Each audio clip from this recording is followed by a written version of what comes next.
So I feel like we've covered some good ground here. And I think it's time for our first Boostie break. What do you think, Steph? I think that is a great idea. Awesome. All right. So we'll take some time to digest this information um, and while we look at some shiny cards. And you can let us know if you have any questions, and we'll see about answering them. All right. Friends, we do have one question for you, Brad, really quickly. I'm ready. From Katie. This was in reference to your what's not copied Okay. slide.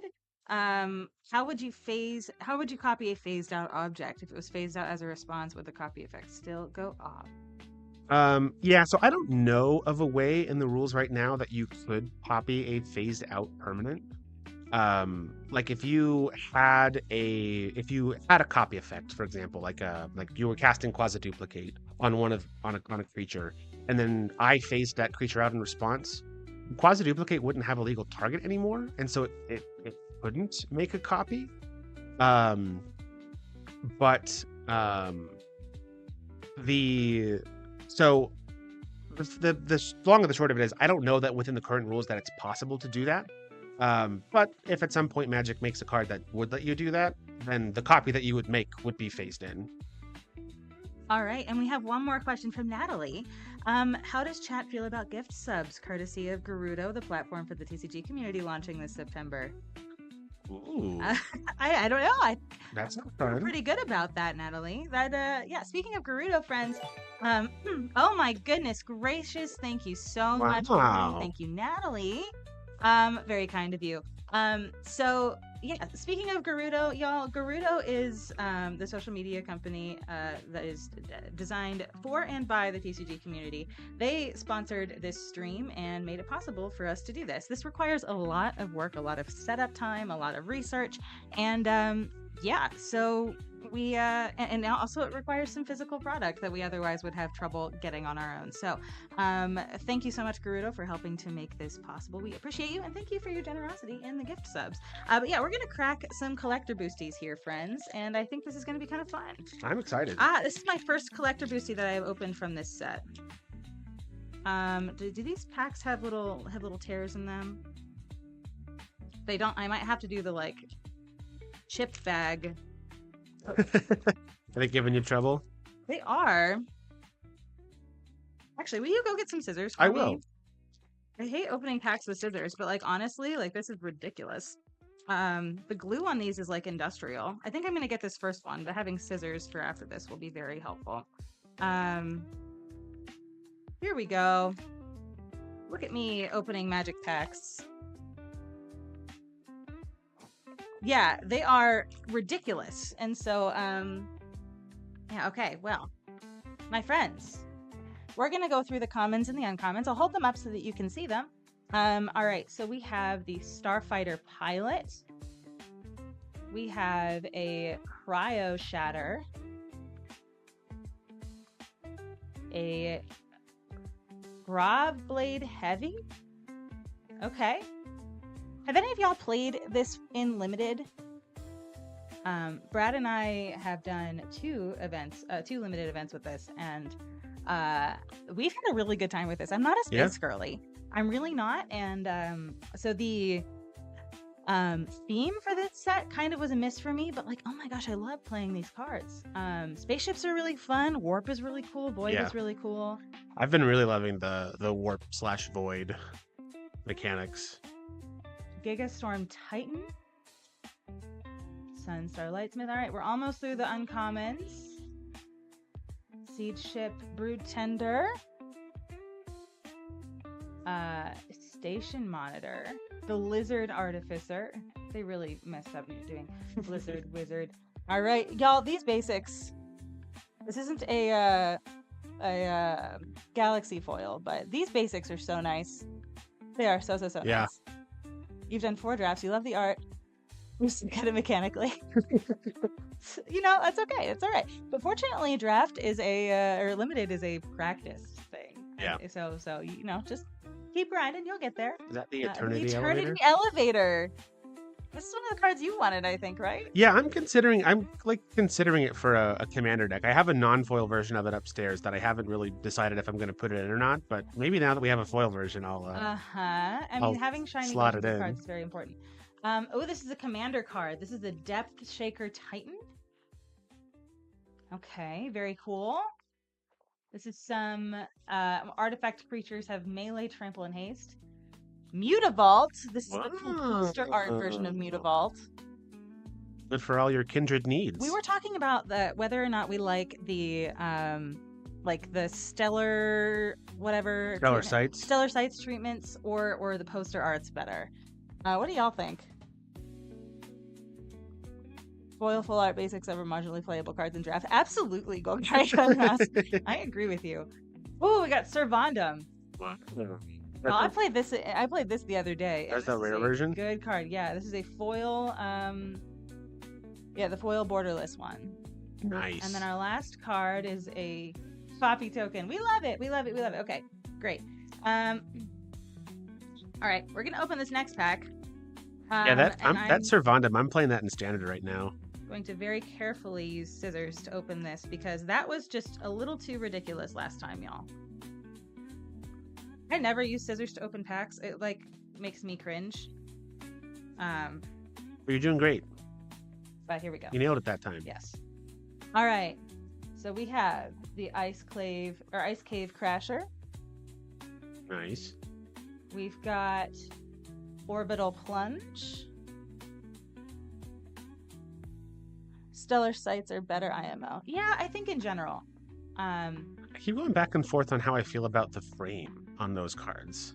Because it looks cool. It's really cool, but the text is hard to read. The text is hard to read. It's another Hazoret the Fervent, except it doesn't look like Fervent. It looks like something else.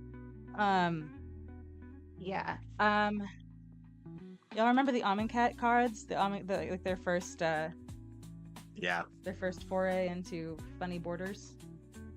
Yeah, I think that was like right after they did the Zendikar expeditions, where which was just such a huge hit to like follow that up with the Amonkhet invocations was kind of tough. Pulsar Squadron Ace. Ooh, we got a Galaxy Foil Island. Whoa! All right. Look at how pretty. Hold on. Can you let me get it so that y'all can see the little confettis in there. Nice. Anyway, I really like this. This is nice. All right. Memnon. Memnon. In the audio version of the Magic story, they were just saying Menon. Well, that's not how I'm saying it. This is from the commander. This is Uthros Research Craft. This is a spaceship that turns into a 0/8, and it gets +1/+0 for each artifact you control. Brad, have you thought about this for Urza? No, I might have to look into it. What's the other ability on it? The other ability is whenever you cast an artifact spell, draw a card. Oh wow. Okay, yeah. Just missed this card. I did. Well, I'm glad we have one now, huh? Yeah. Kaladesh Masterpieces always have a special place. Yeah, Kaladesh Masterpieces is actually Stomping so good. Ground? Yeah, this is not a foil, but it is a borderless stomping ground. Nice. What's this? What do you think about having the titles of the cards lower? They did this on a couple of their treatments for this set. What do y'all think about that? Does that throw you off too much? Do you like it? Does it not matter? Mana Confluence. We love an eternally playable card. Loading Zone. Oh, that's like the counter doubler, right? It sure is. Nice. And then Depressurize. I think that was just out of order. Very nice. Very nice. I'm excited about this. Okay, and the last pack in our Boostie break here. Yeah, so the funny thing about the names being on the bottom, we were doing a sealed event on Mitgo. And the way that Mitgo has you search your library, it like stacks the cards up so that you can see the top of the card. And I had all of these fancy basics in there, and I was like, oh no, I don't actually know what lands I'm searching up now. Yep. And like the forest doesn't really look particularly foresty. The island doesn't look particularly islandy. Yeah. All right, so we've got the Peregrine Beckoner, The Slag Drill Scrapper. Y'all, I really love having foil commons and uncommons. I find that most of the cards that I'm excited for in sets like this, they're not usually rares. They're usually commons and uncommons and fit into like niche little themes and decks that I build. So having an arsenal of foil commons and uncommons is like my favorite thing ever. All right, Mechanozoa. Melded Moxite. Cloud Sculpt Technician. Bygone Colossus. Great for putting in spaces craft. Yeah. Well, so I have a Golems deck, and so as much as I love the idea of robots being the new this is an artifact guy thing, I am like, you know, clutching my pearls a little bit about, you know, I just really would love for them to go back to Golems, but here we are. Atomic Microsizer, Ruinous Rampage. Join you in popper formats. Maybe. Social Engineering. Okay. Is that Chocobo Racetrack, but make it a robot? It really is Chocobo Racetrack. Y'all, in standard with like all of the landfall stuff that they did with the themes that are the themes are so overlapping between this set and Final Fantasy, which I think is intentional, right? Because people joined for Final Fantasy and they want to play Edge of Eternities when it comes out, probably if they like Magic. The amount of like overlapping synergies we got 2 sets in a row is like really cool. All right, this mountain is really beautiful. Mutinous Massacre.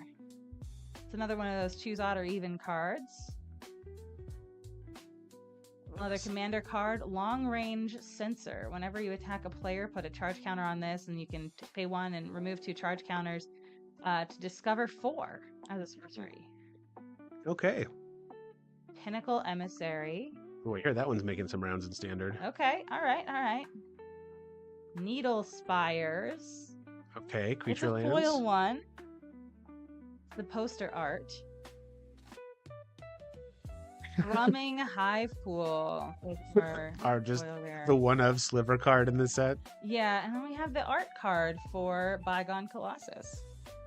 All right. That was our very first Boostie break. We're going to be doing 3 more of those throughout this stream. Thanks again, Gerudo, for helping to make that happen. We appreciate you. Yeah.